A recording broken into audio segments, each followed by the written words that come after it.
behind that? I'm having a conversation with them, not a conversation with you. I'm in a public area. I'm having a private conversation. It's my First Amendment right to be here. Do you want to be videoed right now? No, I don't. No. But he's got no sense. Most people think that if a police officer asks for your ID, you have to give it no matter what. But that is not always true in the United States. In fact, in some situations, saying the wrong thing or saying too much can actually put you at a legal disadvantage, even if you did nothing wrong. So the real question is this: when are you legally required to identify yourself, and when are you not? Because one simple moment during a police encounter can decide everything that happens next. In some situations, refusing or even staying silent can be fully legal, and in others, it can get you arrested on the spot. So the real question isn't, should I cooperate?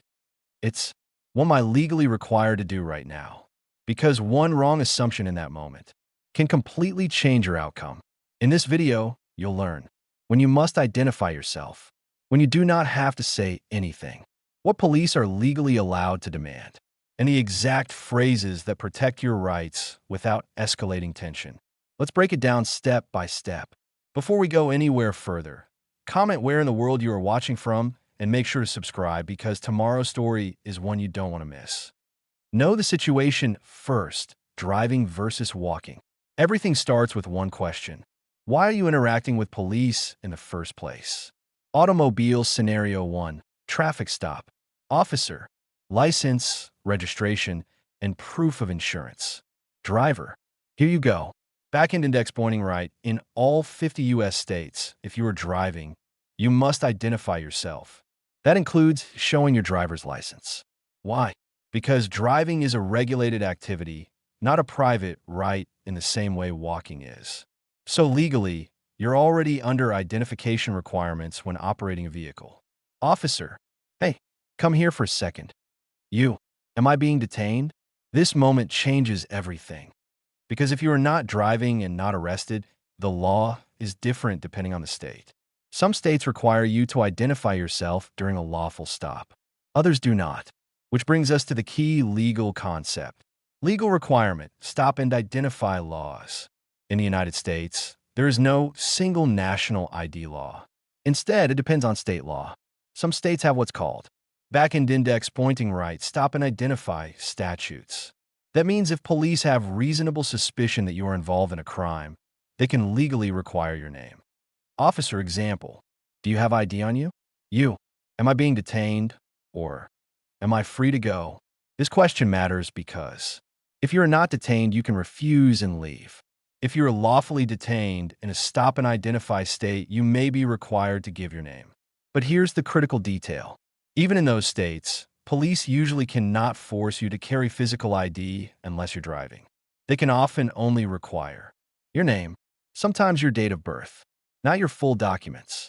Stay silent beyond required info. This is where most people make mistakes. They start talking too much. Officer: where are you coming from tonight?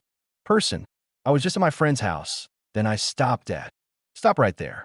Legally, you're not required to explain your movements unless under arrest or specific legal questioning. Balance scale law. Fifth Amendment. You have the right to remain silent to avoid self-incrimination. That means you don't have to explain your actions. You don't have to answer background questions. You don't have to clear things up. Best legal response: I'm choosing to remain silent. Short, calm, clear, no anger, no argument.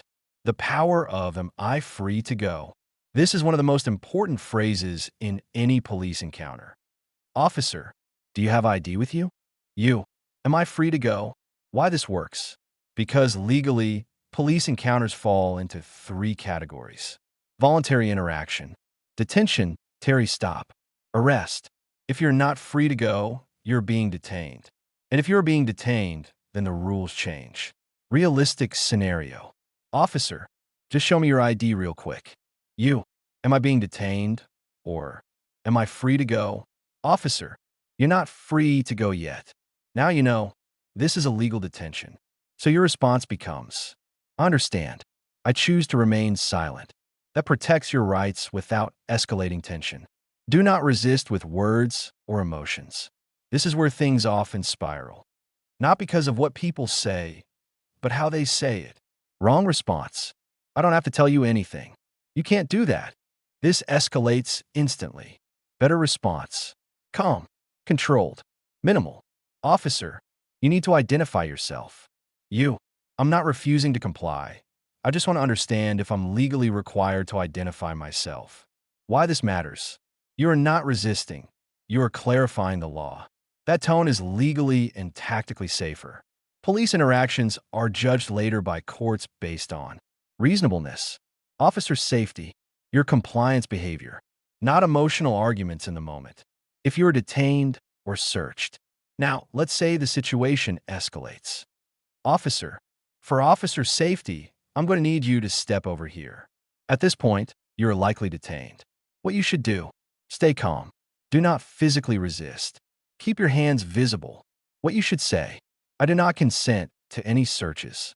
This matters because under the Fourth Amendment, backhand index pointing right, you are protected against unreasonable searches and seizures. Even if police search anyway, your statement protects your legal position later in court. Officer, we just want to search your bag. You, I do not consent to this search. Short, clear, repeated if needed. No jilling, no confrontation. Across all situations, the law can be simplified into this. Driving, you must identify yourself. Some states you may be required to state your name during lawful detention. Outside those situations, you often do not have to provide ID. You always have the right to remain silent beyond what is legally required. At the end of the day, police interactions are not about winning a conversation. They are about knowing what the law requires and not going beyond it.